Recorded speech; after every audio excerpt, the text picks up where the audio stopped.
لو ما كلتش اكلك هجيب لك امنا الغولة. لنا في حياتنا سمعنا المقولة دي وامهاتنا الجميلة كانت بتقول لنا الكلمة دي عشان ترعبنا وخلاص، لكن ماذا لو الغولة اصلا اسطورة حقيقية فعلا؟ امنا الغولة دي هي جن امرأة يظهر فجأة وبتكون سرعتها كبيرة جدا، عيونها حمراء وشعرها طويل وعندها انياب. الغريب في الموضوع ان في بيت موجود في الجزائر الناس بتعتقد ان هو بيت الغولة، وكان صاحب البيت قرر ان هو يبيعه لان مفيش حد ساكن فيه. سعر البيت رخيص شوية، فشافت أسرة ان هو بيت جميل وممكن تكون أسطورة الغولة مش حقيقية اصلا وتخاريف، وانتقلت الأسرة الى بيت الغولة. اذ فجأة تاني يوم الصبح يلاقوا كل حاجتهم مرمية في الشارع، انه تحذير بيقول لهم اخرجوا من البيت، بلاش تروح هناك. ايوه انت لو انت ساكن في منطقة جديدة وما فيهاش اي حد، او لو ساكن في منطقة ريفية، يبقى خلي بالك لا يظهر لك الطنطل. الطنطل ده مخلوق اسطوري معروف عندنا في وطننا العربي. البلد اللي بتشتهر بيه هي العراق. موضوع الطنطل ده انه ممكن يتشكل على هيئة حيوان. بعض الناس اصلا بتقول عليه ان الطنطل هو في الاساس جني. طب ما تيجي احكي لكم على موقف حقيقي وشوفوا الفيديو الجاي علشان هنقول الموقف اللي حصل بجد. الطنطل. طب ما تيجي احكي لكم على موقف حقيقي. واحدة من العراق بتحكي ان بنت خالتها جت هي واولادها الصغيرين. كانت الساعة 8 بالليل، كانت بتحضر العشاء، وجي واحد من الاطفال لابس نظارة غريبة وكان بيحاول يخوفها. البنت اتخضت كده نوعا ما، وبعدين في الاخر قالت ده طفل صغير وسابته يلعب، وكملت هي. جت من الصالة ولقت ان باب البيت، باب شقتهم، بيتفتح، وبنت خالتها وولادها كانوا بره وراجعين البيت. طبعا البنت خافت جدا وما كانتش فاهمه ايه اللي حصل، وقالوا لها خلي بالك عشان اللي انت شفتيه ده هو الطنطل. ابو فانوس بكل بساطه هي ظاهره موجوده في شبه الجزيره العربيه، يظهر تحديدا في المساء بعد منتصف الليل. ابو فانوس بيقول ان هو جني، اللي بيعمله ان لو اي حد موجود في الطريق يتوه وما يعرفش يوصل لوجهته. تيجي احكي لكم على موقف حقيقي وحصل، وكمان نشوف فيديو مع بعض. واحد بيحكي وبيقول ان هو كان سايق على طريق صحراء وما كانش فيه حد، فجأة العربية عطلت وهو بيحاول يصلحها او بيشوف اي حد، لقى نور جنبه فجأة ظهر، وكان النور بعيد شوية. استنونا في الفيديو الجاي هنكمل الحكاية. ابو فانوس الجزء الثاني. افتكروا حد مشغل نور وكان بيحاول يكلمه وبيقول له ايوه لو سمحت ممكن تساعدني، لكن ما كانش فيه رد. الراجل حاول يلحق النور اللي كان ظهر من العدم في الصحراء، وكل ما كان بيحاول يقرب منه كل لما كان النور بيبعد اكتر، وفي الاخر النور اختفى فجأة زي ما ظهر فجأة من العدم.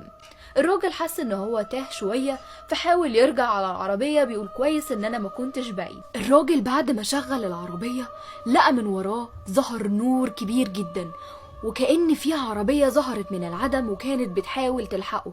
الراجل كان بيسوق بكل سرعته عشان يحاول يخرج من الطريق الفرعي إلى الطريق الرئيسي، وفعلا أول لما طلع على الطريق الرئيسي العربية اختفت زي ما ظهرت فجأة. أيوة، مدينة الجن موجودة على الخريطة، مدينة سيفار، تحديدا الكهوف الصحراوية في المدينة. تم اكتشافها سنة 1938. النقوش دي غريبة جدا وكانت بتعبر عن التكنولوجيا اللي موجودة في عصرنا الحالي. النقوش دي قديمة جدا يمكن من آلاف السنين. النقوش الغريبة هي صور لرواد الفضاء، أطباق طائرة، سفن فضائية، كمان رسومات لطقوس دينية وكمان غريبة. الناس بتقول إن دي كائنات فضائية لما زارت الأرض كان هو ده المكان اللي زارتنا فيه، والبعض الآخر بيقول إن دي مدينة الجن. فأنتوا مع أنهي رأي؟ ما تجاوب، عايزاك تشوف الفيديو اللي بعد ده. مدينة الجن، مدينة سيفار، فيها نقوش آلاف السنين ولكن بتعبر عن التكنولوجيا في العصر الحالي. تم إرسال بعثة عشان يعرفوا يدرسوا المدينة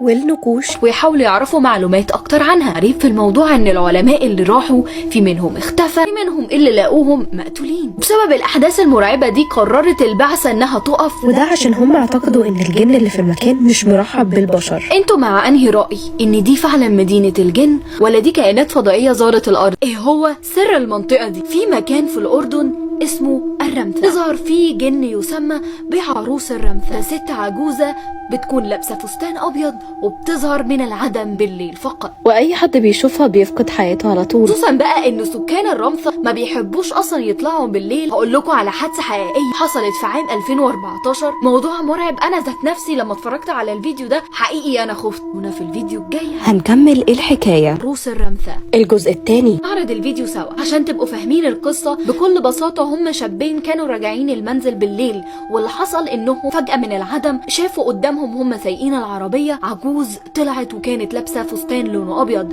بعد ما شافوا العجوز دي وحاولوا يصوروها العربية اتقلبت وفقدوا حياتهم. الحادثة دي مرعبة للغاية وحصلت سنة 2014. تعالوا نشوف الفيديو مع بعض.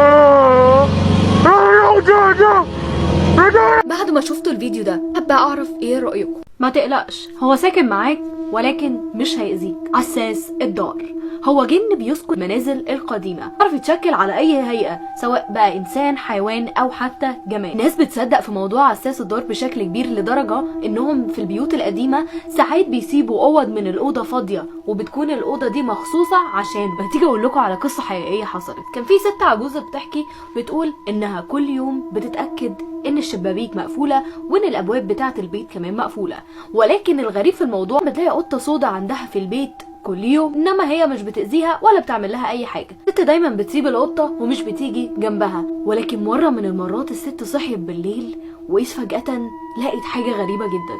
استنونا في بارت 2 الجزء التاني منها عساس الدار. الست صحيت من النوم لقيت حاجة غريبة جدا. قالت انها شافت راجل عجوز قاعد في الصالة وكان لبسه لبس الشيوخ. الست اتخضت جدا ومن الخضة صوتت واغمى عليها، ولما صحيت ما لقيتش حد.